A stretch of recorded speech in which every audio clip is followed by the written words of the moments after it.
Hello and welcome to National Park Wild. I'm Eric, and one thing people often wonder, what is the best time to visit national parks? Well, in this video, I aim to answer that. It varies from park to park, but I'll try to think of an overall best time, and I'll give some individual advice on certain parks. Let's begin with winter as a season as a whole. So is winter a good time to visit parks? It can be. It's great in the southernmost parks. Places in Florida, Hawaii, the Virgin Islands, American Samoa, and some of the desert parks can be good at this time as well. It's tough to access a whole lot of recreation in most northern places, but you can get to Voyageurs, and that's pretty much the best time to go to Voyageurs if you enjoy ice fishing, snowmobiling, and so on. And Yellowstone and Crater Lake also have plenty to enjoy.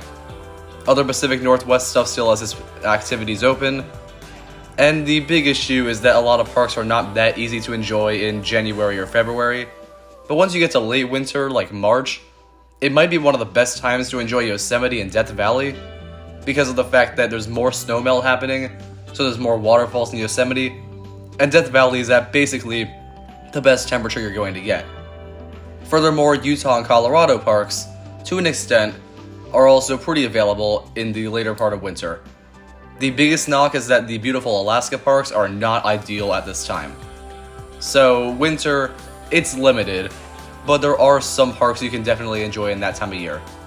Now for spring. Spring is a nice mix of winter and summer's best parts in most places. Still not great for Alaska, and you're not going to be getting the glacier because going to the Sun Road will be closed. But it's an ideal time to visit the Grand Canyon, Rocky Mountain, the hottest desert parks, and pretty much every eastern park. Some hikes will be closed in spring, at some of these anyway, but that's a minor thing. And outside of some recreation being unavailable, there is a plus, and that is that May, which is still part of spring, that stuff might be open and the crowds will still not be quite as big as the next one to discuss, and you know what that is, summer. Summer is, of course, the most popular time for the vast majority of parks. Only some of the hottest desert parks are not really that popular at this time. Definitely don't go to Death Valley in summer. Alaska is finally available, and at its absolute best. So highly recommend, if you're trying to get to the last frontier, go in summer. The big issue is crowds.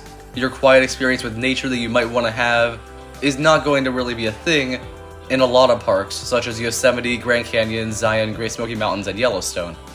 Quite a few more have that issue, but June is definitely less crowded than July and August.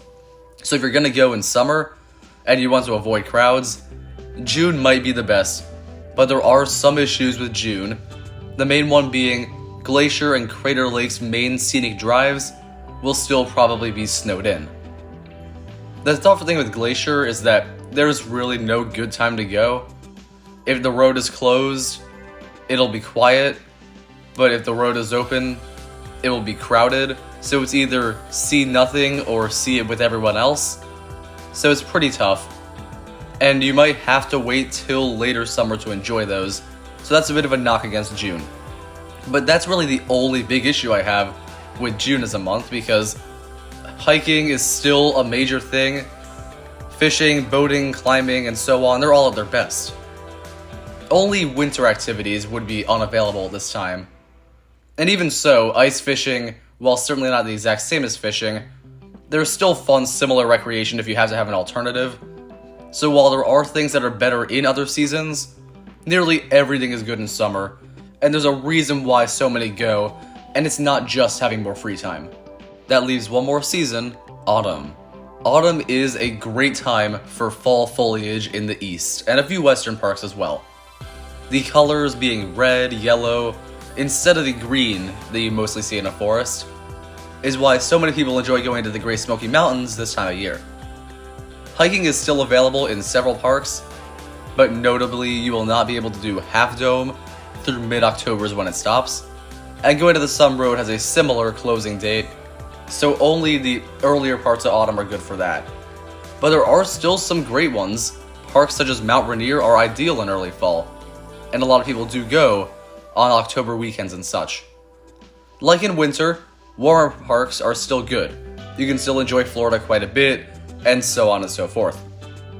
A big issue, though, is this is kind of a shoulder season between the summer and winter activities, where you won't really do a whole lot of the winter stuff until November. So being a transition phase, there's not really a whole lot where you can do both summer and winter activities in one park, or even in one park trip. So that might be a struggle if you're trying to do both. And that's why autumn might not be the best park time, but I do think still there is a lot to enjoy about parks in fall.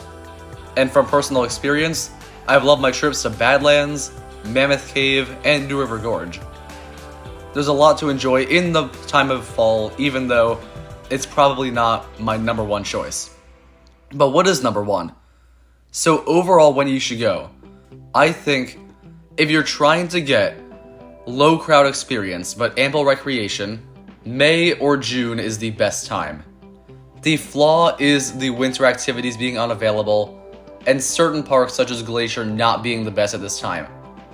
But if you want to do a trip knocking out a ton of places, going to Colorado, Utah, California, the eastern parks, May and June are a fantastic time. This is a great one, but objectively there is only one answer for the best time to visit a national park, and that is whenever you want. Use the information in this video to determine when it's best to visit certain parks. You can have your dream experience, and also be sure to ask questions in the comments below, and I'll do my best to answer them about individual parks if you want to know. And I think with the knowledge on this video and other parts of the internet, you will definitely be able to plan the ideal trip to any national park you want at almost any given time. Thank you for watching. Subscribe for more national park content. I hope you enjoyed this video. I'll see you next time.